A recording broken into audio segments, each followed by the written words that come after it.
queridos estudiantes. Un saludo fraterno con cada uno de ustedes a la distancia. Quien les habla es la profesora Daisy Quispe Rojas y que conmigo van a llevar el curso de Historia, ¿no? Chicos, se han tomado estas medidas que ya ustedes lo están vivenciando por el tema del COVID-19. Es un tema que prácticamente ya lo ha establecido el gobierno a través del estado de emergencia y que lo único que tenemos que hacer es cumplir al pie de la letra.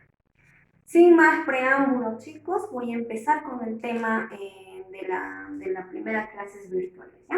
Entonces, para ello, por favor, te voy a pedirte que quites todo tipo de distractores que encuentres a tu alrededor y solo concéntrate en lo que yo voy a explicar, ¿ya? Entonces, de esa forma, ustedes me colaboran para que por lo menos la clase llegue y entiendan.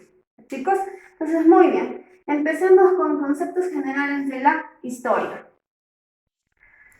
A ver, cuando hablamos nosotros de historia, lo primero que a ustedes se les viene a la mente es, la historia de lo que ha pasado, ¿no? De Tahuantinsuyo, de las culturas pre-incas, culturas incas, y todo ello. Incluso de los conquistadores, de cómo han llegado los españoles al Perú y todo ello. Entonces, todo ello significa que eso es historia, ¿ya? Que eso es historia. Todo lo que ustedes en algún momento se han puesto a pensar, efectivamente sí es historia. Pero hay que definirlo mucho más científico a la historia, ¿ya? Entonces, la historia, para empezar, es una ciencia. Simple y llanamente es una ciencia.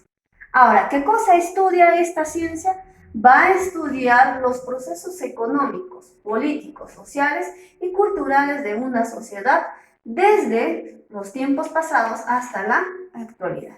Entonces, cuando tú me decías, Miss, la historia estudia los hechos pasados de los incas, por ejemplo, ¿está dentro del concepto? Sí, está, pero habría que agregarle su proceso económico, su desarrollo económico. Por ejemplo, si hablamos de la sociedad inca, ¿ya? La sociedad inca tuvo un desarrollo económico muy distinto a la de actual, ¿no? Tuvo un desarrollo político, porque ahí estaba gobernado por un inca. ¿Hoy en día está gobernado por un inca? No, está gobernado por un presidente. El contexto cambia. También va a estudiar el proceso social. Las clases sociales de en aquel entonces eran diferentes a la de hoy en día, ¿no? En aquel entonces, por ejemplo, los incas, su máxima estatus social era el inca, su esposa, luego venía el auqui, luego venía el consejo de la nobleza real y todo, luego venían los sacerdotes que jugaban un papel muy importante en esta sociedad inca. Hoy en día, la clasificación de nuestra sociedad es diferente, ¿no? Tenemos al burgués, luego tenemos al proletariado, luego tenemos a la clase lumpen, totalmente diferente, ¿ya? Entonces, ¿qué estudia? Dice desde los tiempos pasados, prácticamente desde el origen de la humanidad hasta hoy en día. Eso es historia, ¿ya, chicos? Entonces, yo creo que ha quedado bastante claro el concepto de historia. Ahora me dirán, Emi, ¿por qué estudiamos historia? A veces yo no entiendo por qué estudiamos historia. Simplemente vamos a estudiar historia porque nos permite reconstruir nuestra historia, ¿ya? O sea, ¿cómo tú me puedes decir o cómo tú me puedes creer y que tal vez te estoy mintiéndote? Y te digo, ¿no? Y muchas veces tratamos este tema sobre la guerra del Pacífico con Chile. ¿Tú cómo me puedes creer a mí si ha existido o no? Entonces, justamente las evidencias que se han recopilado desde esa época nos ha permitido reconstruir nuestro pasado.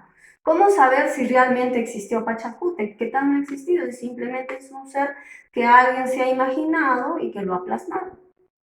Entonces, para eso nos permite justamente la historia, para reconstruir nuestro pasado a través de las fuentes o evidencias que ahorita lo voy a tocar, chicos. Entonces queda claro por qué es importante estudiar nuestra historia, ¿ya?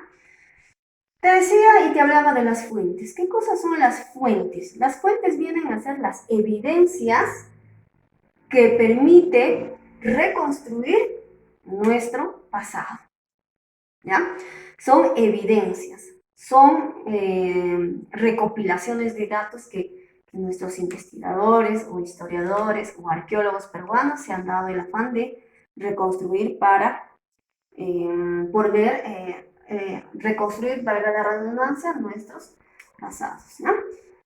Ahora, ¿qué tipos de fuentes tenemos? Tenemos las fuentes arqueológicas, fuentes históricas narrativas, las fuentes antropológicas, las fuentes lingüísticas, las fuentes etnográficas, las fuentes de la flora y fauna y finalmente las fuentes ecológicas. Cuando hablamos nosotros de fuente arqueológica, dice acá, generalmente son fuentes visibles, perceptibles, ¿ya? Que han dejado nuestros antepasados. Ejemplo, tenemos los tejidos como el quipu, tenemos las cerámicas que han dejado como el aríbalo, tenemos también herramientas de trabajo, también tenemos instrumentos musicales como el pututo, etc.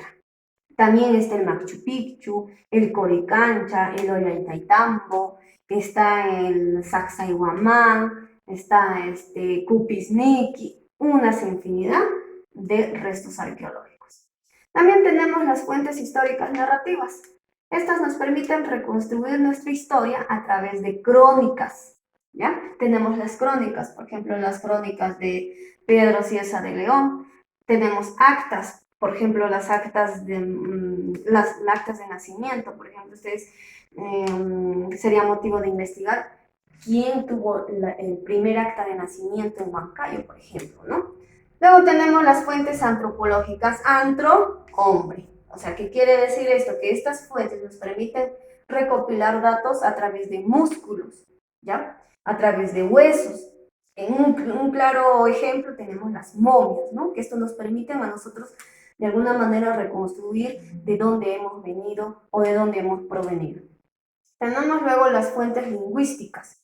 Están aquí los diccionarios antiguos. Por ejemplo, tal es el caso del libro muerto de los egipcios. Luego tenemos los dialectos, los idiomas. Por ejemplo, hoy en día los dialectos, ¿no? Y los idiomas. Hoy en día los idiomas, por ejemplo, están el idioma quechua, el aymara, entre otros, ¿no? Y si hablamos de dialectos, unas infinidad de dialectos. Tenemos el dialecto huanca, el huancabelicano, el ayacuchano, el cajamarquino, etcétera, ¿no? No voy a entrar a tallar entre dialecto e idioma, porque ustedes ya no llevan eso en otro curso, ¿no? Tenemos luego las fuentes etnográficas. Está aquí los mitos, leyendas, costumbres, hábitos, tradiciones, ¿correcto? Por ejemplo, en la leyenda de los hermanos Aya, algunas costumbres como las fiestas del trabajo que se hacían en la época inca, que hasta hoy en día lo seguimos difundiendo. Luego tenemos las fuentes de la flora y fauna. Ahí vamos a encontrar plantas y animales desde las épocas de los primeros pobladores en el Perú hasta la actualidad. Por ejemplo, si hablamos del tema de las plantas, tenemos la coca, tenemos la tara, tenemos el molle, etc., ¿no? Y si hablamos de animales, está, por ejemplo, la llama, la vicuña, la alpaca, etc. Y finalmente tenemos las fuentes ecológicas. Las fuentes ecológicas son evidencias que nos permiten demostrar las modificaciones que ha realizado el hombre en la naturaleza. Por ejemplo, hoy en día, Huancayo, en la actualidad, es como es, ¿no? Asfaltada, urbanizada, etc. Pero, digamos, retrocedamos hace 50 años. ¿Habrá sido así? No. Huancayo era lleno de arbustos, chacras, etc. Entonces, esa modificación lo ha realizado el hombre. Creo que he estado bastante claro, chicos, y gracias por la breve atención que han tenido con la explicación. La siguiente clase nos vemos con el curso de historia. Muchas gracias.